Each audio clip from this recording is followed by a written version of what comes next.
We are eager to talk with you about anything that is important to you. There is nothing that is off limits. There is someone now.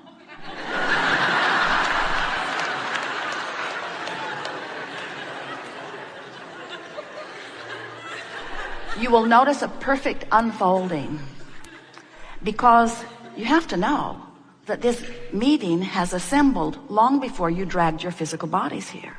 In other words, who you are and the larger part of you has already assembled in this vortex of creation, you see. And so we are well aware of who you are and what you're asking for. As people come forth, we'll call you one at a time, and we will visit with you about whatever is on your mind. It is our powerful intention to assist you in getting into the proximity of this vortex of creation, because if you are not somewhere near the solution that you seek, you won't hear our answer, even though it will be brilliant.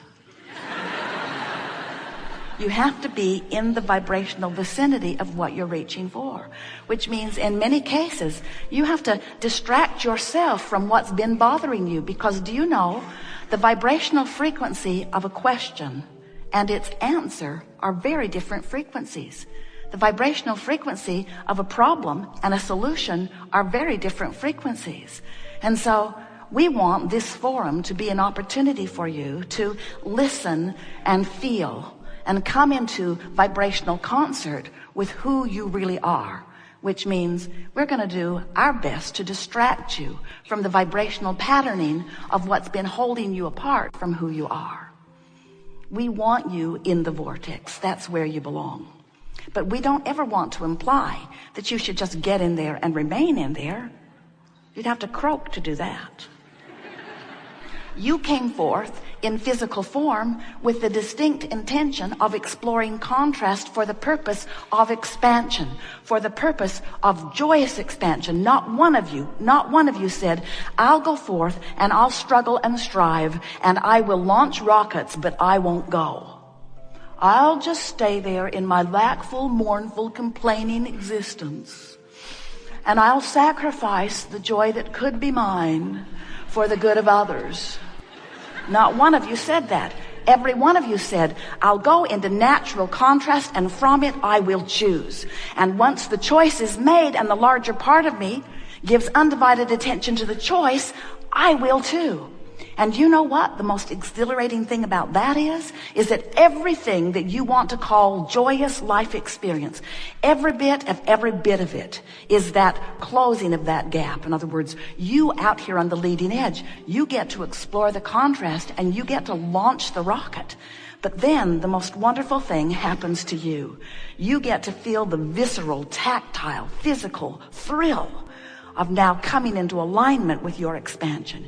You get to experience the manifested perfection of every wish or desire or dream that you could ever conjure. But you've got to learn how to become a match to your dreams, which means you got to let go of reality. You got to let go of the reality of the isness of now, because some of it's good and some of it is not the way you want it to be. And you've trained yourself to be so very objective. You weigh the pros and the cons and the pluses and the minuses. You find things, you may not believe this, but you find things in your historical history. You find things in your history that were awful, and you make monuments about them. And then you drag your blessed new little ones down the long, awful trail of all of that history. As your children are born, you say, I've been here longer and I know how bad it can be. You're fresh and new and naive, but I see it as my job to change that as quickly as possible. A lot of bad things have happened to me, and I've written them all down here. And a lot of bad things that haven't happened to me have happened to other people. I've written them all down too. And so now I will help you guard yourself from all of these unwanted things. And what most humans do not realize is that in every moment of every bit of that, all they are doing is holding themselves apart from the vibrational reality that is full of all of their requests and is sustained by the energy that creates worlds, by that which man calls God, by that which is the source of all that is good, that remains there for you, surrounding everything that you want and the larger part of you, summoning you all day, every day into it, calling you, calling you, calling you. And when you answer that call, when you move in the direction of that, you feel the relief of releasing the resistance. With every particle of resistance that you release, with every bit of movement toward who you really are, you feel yourself blossoming and blooming and becoming that being that you have already become, vibrationally speaking. So when we tell you you are vibrational beings, how does that set with you? Are you all right with that? When we tell you that you are source energy in a physical body, does that sort of kind of make sense to you? When we tell you that you're exploring contrast and that the contrast helps you to choose, do you get that? And when we tell you that when you've chosen, that the larger part of you embraces your choice and holds it for you eternally, waiting for another amendment and waiting for you to become a vibrational match to it, can you relate that to the wonderful aspects of your life? Do you get that? Do you now understand the emotions within you and what they mean? Do you know that the source within you is one who loves? Do you know that? And do you know that that's why when you find someone that you're not appreciating, when you're finding fault or blame, when you're condemning someone or something, even when by your physical standards they darn well deserve it, do you now understand what that negative emotion means? It means you departed from who you are. Source says you have the free will to do that, but you're not ever going to feel like you really feel when you hate, because you are a lover. The larger part of you loves. And when you don't love, you're not who you are. And there is a separation that you can feel in your solar plexus that feels like hate or anger. When you are afraid, do you know that it does not mean that you're receiving a warning bell that says there's danger? Do you know that when you're afraid, what it means is you have thought about something and therefore activated a vibration and therefore established a vibrational pattern of such separation from who you are that that empty, awful feeling that you call fear simply means your thought is not in sync with who you are. You're draining yourself. Draining isn't the right word. You are disallowing the refueling, the refilling of who you really are. So, this gathering, we call it the art of allowing, the art of figuring out how to allow myself in my physical form to be that which the source within me has become as a result of my exposure to this contrast here and now. Do you see how it all fits together? There are no words to convey to you the appreciation that we feel from this non-physical vantage point for the leading edge work that you all are doing. We want to assure you that your future, that the future of this planet, that the future of all that you know as physicality, it is magnificently laid out before you.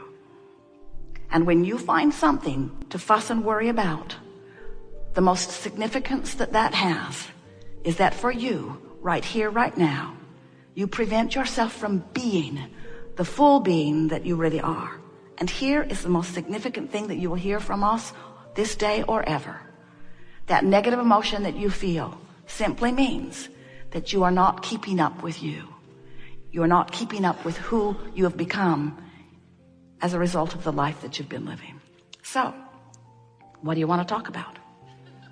Some things.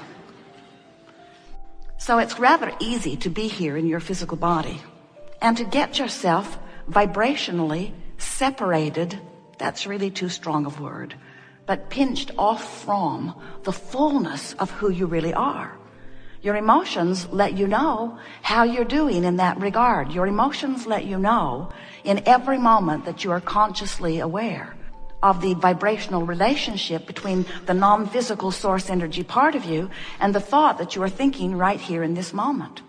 So here is how it works, and we're just briefly going to give this to you. We want this to be something that you significantly understand, and all day long we'll bring you back to this realization, because an acceptance of the reality of the whole that is you is necessary before you can be the joyous, creative being that you have come forth to be. So before you came into this physical body, you were non-physical energy, and a part of that consciousness came forth into the personality that you know as you. So here you are in this body, you that you know as you and you that others know as you.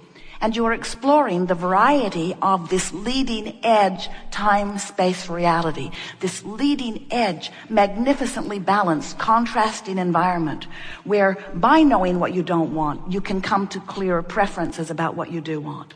And every time that preference is made, whether you speak it out loud or not, much more is happening that is happening on a nonverbal level than at verbal level. Hard to believe as much as you are talking to one another. But much more is happening vibrationally. So this rocket of desire is shooting forth from you all day, every day, rocket after rocket after rocket of what would be better, what would be an improved situation. Not just for you, magnificent humans, genius creators out here on the leading edge, but even the one-celled organisms, even that which is what you call dirt or rock or beast or flower. Everything that is consciousness is having exposure to environment, and everything that is consciousness, which is everything, is sending forth rockets of desire, rockets of improvement. That's why the evolution of all species occurs.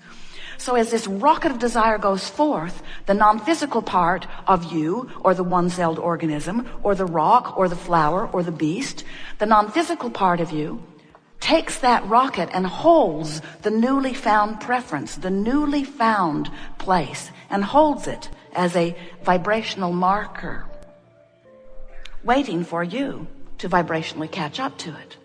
That's where your emotions come in.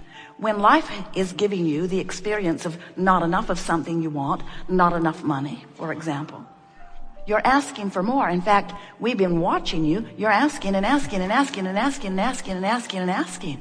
And there is a veritable fortune amassed for you, vibrationally speaking, in what we are calling this vortex of creation. This is a vibrational reality that precedes all things that you call your manifested reality. Sometimes our physical friends are annoyed as we wave arms around and describe this vortex of creation, this vibrational reality. They just say, "Show me the money, Abraham." I want to believe you that airy-fairy stuff is real, but what I really want is the tangible evidence. And we want you to understand that once you've launched the rocket and once the source within you has acknowledged it and is holding to it, that there is a vibrational reality that is valuable. It's an escrow that you can count on, but you have to be a vibrational match to what you're asking for. And often, even though you want to be, you're not. You beat the drum of not enough money, and as you do, you're asking for more and asking for more, because whenever there's not enough, you are asking for more. And so Source is tending to and holding this fortune. And here's the thing that we really want you to understand. In this vortex of creation, where the larger part of you dwells, where law of attraction is assembling all cooperative components, that is the key reference for you to take away from this gathering. All cooperative components have already been assembled for the manifesting of all things that you are asking for. But the question that we want you to become aware of as you are here in this workshop today, we want you to ask yourself, am I in my physical form a cooperative component? And the answer is often you're the only uncooperative component. Because you're still beating the drum of I don't have enough, I don't have enough, I don't have enough. And you know why that is? Because your awareness of your reality has your nearly undivided attention. You're so busy looking at what is that you've forgotten that what is was only and will only ever be the bouncing off place for this vortex of creation where all things are happening. So what happens as you live your life just like you knew you would? The contrast helps you to do step one. Step one causes you to ask, and you do it all day, every day. You cannot turn that asking off. The entire universe is established to provide for you and everyone else you know this opportunity to continue to expand and evolve, even if you are a one-celled organism. So you're asking, and Source is not just answering. Source is literally becoming the vibrational equivalent of what you are asking for. And because the inner being within you, the Source within you, gives undivided attention to the new and improved expansion that you've carved out of your leading edge life experience, when you focus on the opposite of what you have now asked for, let's say it a better way, when you focus upon the opposite of what you have evolved to, Do you get it? Do you get that life caused you to ask and the larger part of you evolved to a new vibrational stance? And when you don't go, you don't feel good. That's what that separation, that's what negative emotion is. That's what the tug of war within you often is.